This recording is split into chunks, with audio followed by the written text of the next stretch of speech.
All right. I think Utah State came out and really knocked the wind out of us, and they were the more aggressive team. They were the harder playing team in the first half, and and I think the results kind of showed with that. This team is really good, and they rebound everything.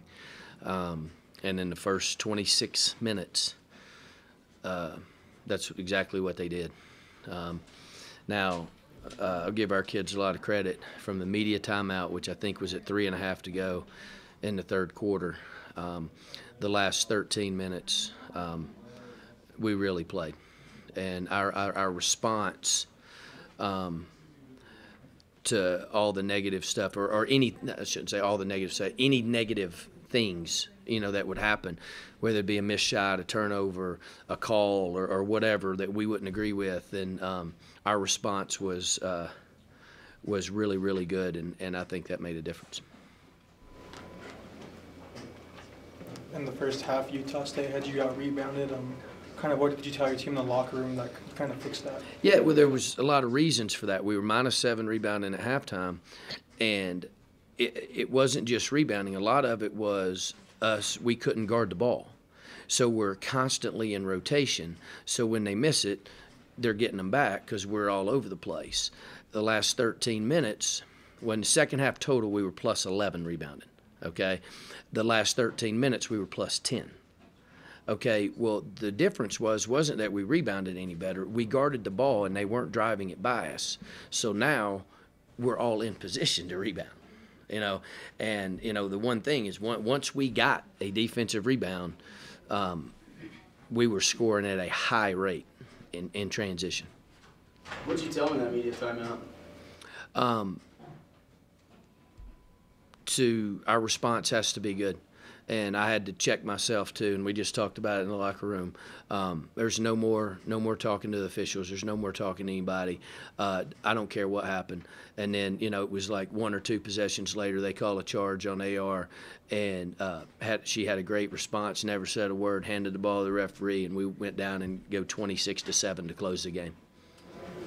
So after Utah State scored the first 9 in the second half, you guys finished the game outscoring them 36-13.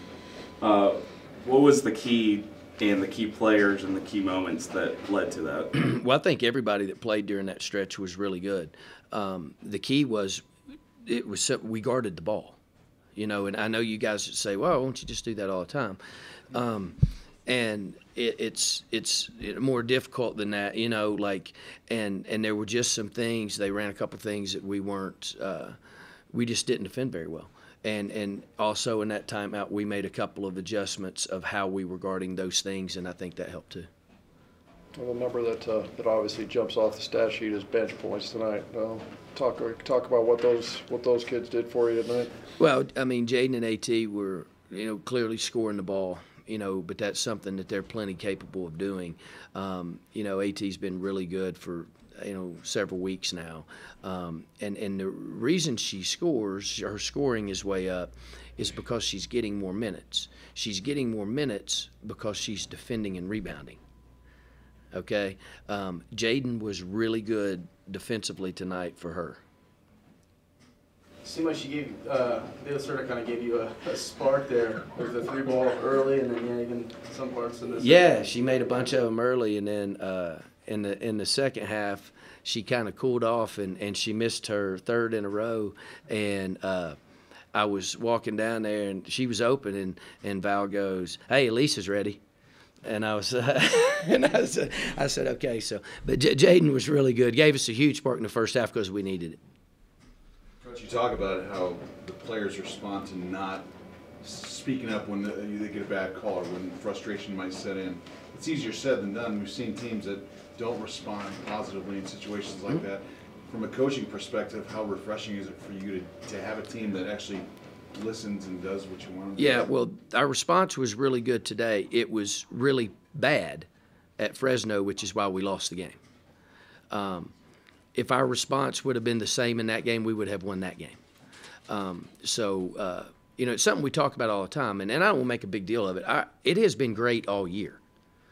That's why the Fresno thing was kind of like, where'd that come from? You know, so this is what, you know, we expect, and we discuss it. I mean, we're honest with each other now, and it's you know, nobody's afraid to, you know, be put to the fire a little bit. Another big performance by AT, stepping up when Jason picked up 2 fouls. How important was it for her to come in and have a huge impact on the game? It's always important, you know, and you know, and you try to, you know, get it from AT all the time because she's capable. I mean, this is nothing, you know, I know everybody's, oh man, you know, does that surprise you or whatever? It doesn't surprise me. She's good. You know, like, she's just got to be locked in and for the last few weeks, and you can ask her why, because I don't know. But, you know, like, she's been good. You know, she was really good early. Then she went through, I don't know, you know, 3 or 4 week span where she wasn't. And now she's back to being, you know, who she's supposed to be. You get a week off, so. I love when y'all say that. Right. You get a week off. That's great. Yeah, I'm just, yeah, I'm going on vacation. That's, okay, I got it. Yeah, we're going to practice tomorrow, Friday, Saturday during that week off. So. Yeah, we're going to work on us, and then we'll take Sunday off and stay on our normal schedule, and then we'll start preparing Monday, Tuesday. So, but until then, we're going to stay on our normal schedule. All right, guys, thanks for coming.